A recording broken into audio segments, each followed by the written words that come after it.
মসজিদ কমিটিতে অন্তর্ভুক্তির জন্য প্রতিযোগিতা কারোরই কাম্য নয় বলে মন্তব্য করেছেন ঢাকা ১৫ আসনের সংসদ সদস্য সাবেক শিল্প প্রতিমন্ত্রী আলহাজ কামাল আহমেদ মজুমদার। নিজ নির্বাচনী এলাকার মানুষের সঙ্গে জুমার নামাজ আদায় করতে এসে কথা বলেন তিনি। মসজিদের দান অনুদান প্রতি মাসে অডিট করে সাধারণ মুসল্লিদের মধ্যে তা নিয়মিত প্রকাশ করার তাগিদ দেন এই বীর মুক্তিযোদ্ধা। আরও জানাচ্ছেন রেজা খান। মিরপুরের উত্তর কাফরুল কেন্দ্রীয় জামে মসজিদ ও মাদ্রাসা কমপ্লেক্সে জুমার নামাজ আদায় করতে আসেন স্থানীয় সংসদ সদস্য আলহাজ কামাল আহমেদ মজুমদার। এতে সভাপতি সহ অন্যরা মসজিদ ও মাদ্রাসা কমিটি গঠন করা সহ বিভিন্ন বিষয়ে সংসদ সদস্যকে অবহিত করেন। মিরপুরের সংসদ সদস্য যেখানে আজকে ৩-৪টি আসন হয়েছে।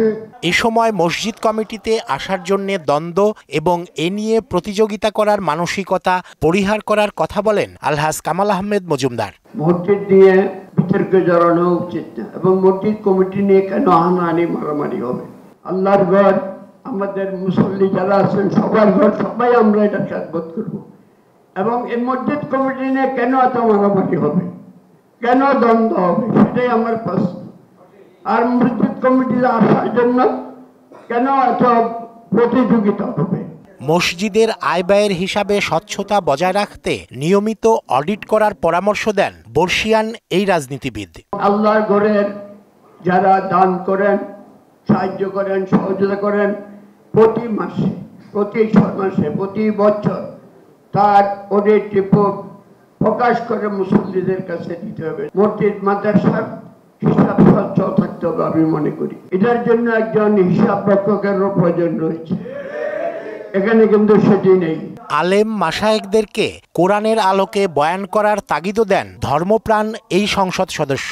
খতিবকে যদি আপনি কর্মচারী ভাবেন তাহলে আপনার নামাজও সহি হবে না, কারণ ইমাম মানি নেতা আমাদের আলেম ওলামা মাশায়েখরা দুঃখের সাথে বলতে হয় ওনারা কোরআনের আলোকে ওয়াজ করেন না, ওনারা করেন সেই হাদিসের উদ্ধৃতি দিয়ে।